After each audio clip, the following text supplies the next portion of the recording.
there are so many ways pala that you can enjoy a yogurt.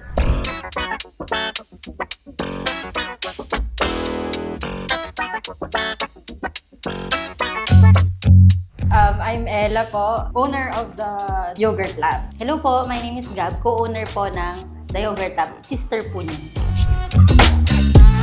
So again guys, welcome to the YgRt Lb.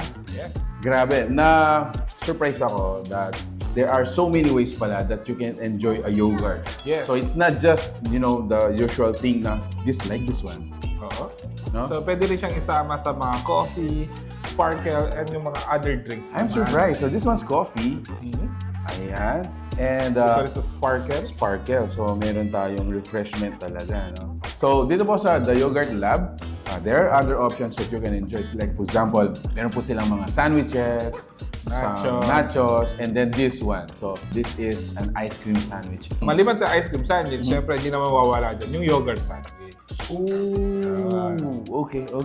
And to give you an idea, as low as 20 pesos, pwede ka na kumain ng ice cream. Kinakain mo sa slow 20 pesos. Yes, this is yung kanilang tinatawag na atomic swirl. Atomic Swirl. It is a mix of ice cream and yogurt. So take note guys, they do experimental. Meron po silang experimental dito phase, no? Sometimes they change yung kanilang Flavor. So this one for the summer, it's avocado.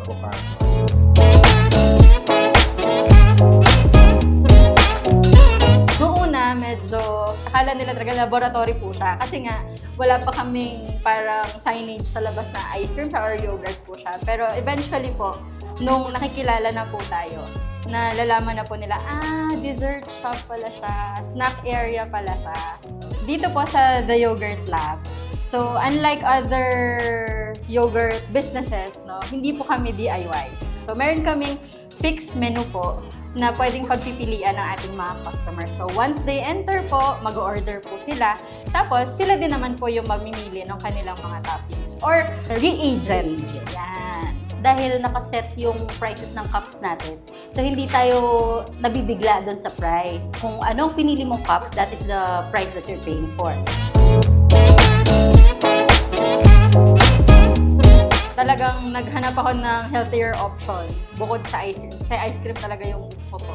Tapos, nadala ako sa yogurt. So, since then, yogurt. Kaya kahit yung baby ko ngayon, nag-yogurt din.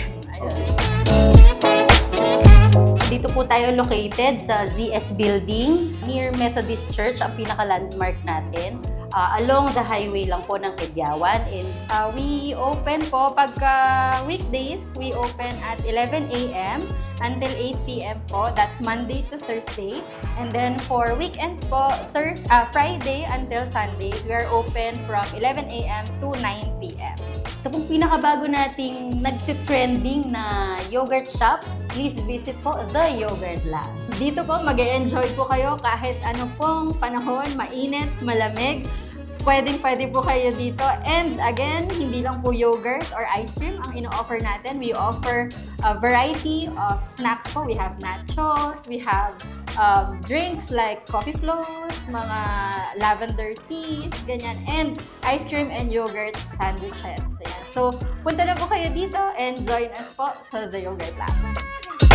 Bye!